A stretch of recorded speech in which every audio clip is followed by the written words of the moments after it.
Vous êtes-vous déjà demandé pourquoi votre cœur bat si fort lors d'un premier rendez-vous dans un parc d'attractions? Ou pourquoi vous ressentez des papillons après avoir regardé un film d'horreur avec quelqu'un? Ce que vous allez découvrir aujourd'hui va complètement changer votre perception de l'attraction et de l'amour. Imaginez cette situation. Vous escaladez une paroi rocheuse avec une personne qui vous plaît. Votre cœur s'emballe, vos paumes deviennent moites, vous ressentez une montée d'adrénaline. À la fin de l'activité, vous regardez cette personne et vous pensez « Waouh, je suis vraiment attiré par elle, mais attendez une seconde.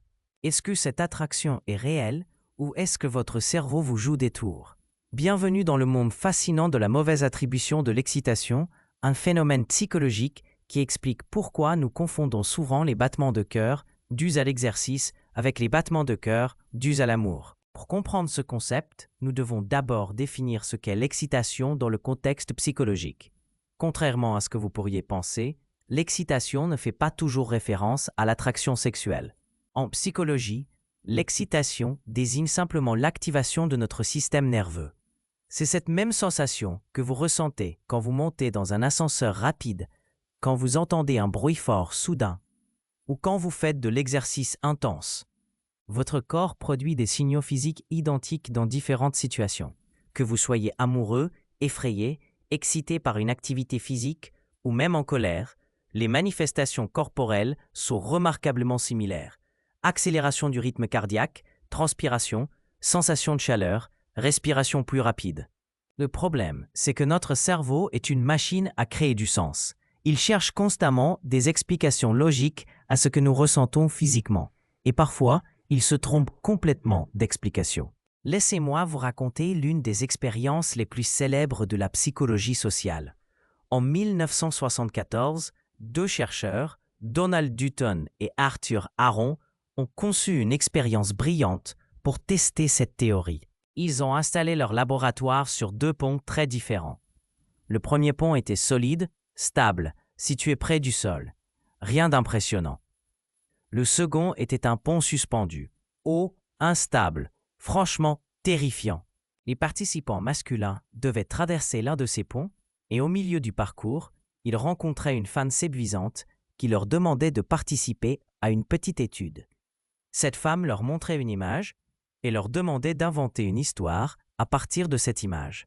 L'image était volontairement neutre, sans connotation particulière. Mais voici où ça devient intéressant. Les hommes qui se trouvaient sur le pont terrifiant ont créé des histoires beaucoup plus chargées sexuellement que ceux sur le pont stable.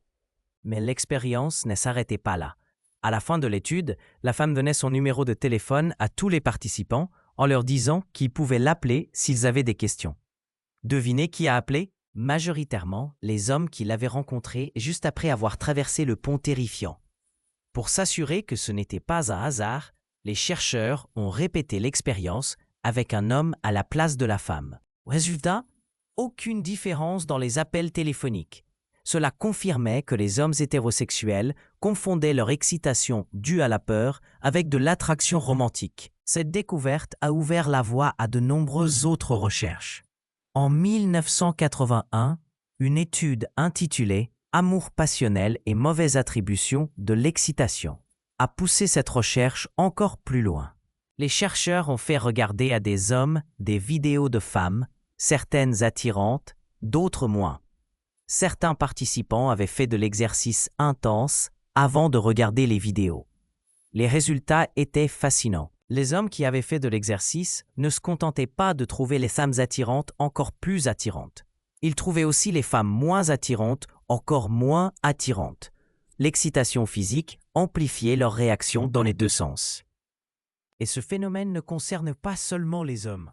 Une étude de 2017 a montré que les femmes qui écoutaient de la musique stimulante avant de regarder des photos d'hommes neutres les trouvaient plus attirants que les femmes qui regardaient les mêmes photos en silence. Maintenant, vous vous demandez peut-être qu'est-ce que ça signifie pour ma vie amoureuse? C'est une excellente question. D'abord, cela explique pourquoi certains types de rendez-vous fonctionnent si bien. Les parcs d'attractions, l'escalade, les films d'horreur, les concerts de musique forte, tous ces environnements créent une excitation physique que notre cerveau peut interpréter comme de l'attraction. Mais attention, Cela ne signifie pas que toute attraction ressentie dans ces contextes est fausse. Cela signifie simplement que nos émotions peuvent être influencées par notre état physique d'une manière dont nous ne sommes pas toujours conscients. Cette connaissance peut vous rendre plus perspicace dans vos relations. Si vous ressentez une attraction intense lors d'un premier rendez-vous particulièrement excitant, prenez le temps de vous demander: est-ce que je ressens cela à cause de la personne, de l'activité ou des deux? La mauvaise attribution de l'excitation ne se limite pas aux relations amoureuses. Elle peut influencer notre perception dans de nombreux domaines. Par exemple, si vous faites de l'exercice avant un entretien d'embauche, vous pourriez interpréter votre nervosité physique comme de l'anxiété liée à l'entretien, alors qu'elle est en réalité due à l'exercice. De même, si vous buvez du café avant une réunion importante et que vous vous sentez agité, vous pourriez penser que vous êtes stressé par la réunion, alors que c'est la caféine qui active votre système nerveux. Cette prise de conscience peut transformer votre compréhension de vos propres émotions. En développant une meilleure conscience de votre corps et de ses réactions, vous pouvez apprendre à distinguer entre les différentes sources d'excitation. Voici quelques stratégies pratiques. D'abord, apprenez à reconnaître vos signaux corporels de base. Notez comment vous vous sentez physiquement dans différentes situations. Ensuite, avant de tirer des conclusions sur vos émotions, posez-vous des questions. Qu'ai-je fait physiquement récemment? Qu'est-ce qui pourrait expliquer ces sensations corporelles? Il est également utile de donner du temps à vos émotions. Si vous ressentez une attraction intense ou une émotion forte dans un contexte excitant, accordez-vous du temps pour vous calmer avant de prendre des décisions importantes. Cette compréhension peut aussi améliorer vos relations existantes. Si vous comprenez comment l'excitation physique influence l'attraction, vous pouvez consciemment créer des expériences partagées qui renforcent votre lien avec votre partenaire. Mais rappelons-nous que la mauvaise attribution de l'excitation n'invalide pas l'amour véritable. Elle nous aide simplement à mieux comprendre la complexité de nos émotions et la façon dont notre corps et notre esprit interagissent. En fin de compte, cette connaissance vous donne plus de pouvoir sur vos propres expériences émotionnelles. Au lieu d'être à la merci de réactions automatiques que vous ne comprenez pas, vous pouvez développer une relation plus nuancée et consciente avec vos émotions. La prochaine fois que vous sentirez votre cœur s'emballer en présence de quelqu'un, prenez un moment pour vous demander d'où vient vraiment cette excitation. Cette simple question pourrait vous éviter bien des malentendus et vous aider à prendre des décisions plus éclairées dans vos relations. La mauvaise attribution de l'excitation nous rappelle que nous sommes des êtres complexes, où le physique et l'émotionnel s'entremêlent de façon surprenante. En comprenant ces mécanismes, nous pouvons naviguer nos vies émotionnelles avec plus de sagesse et d'authenticité.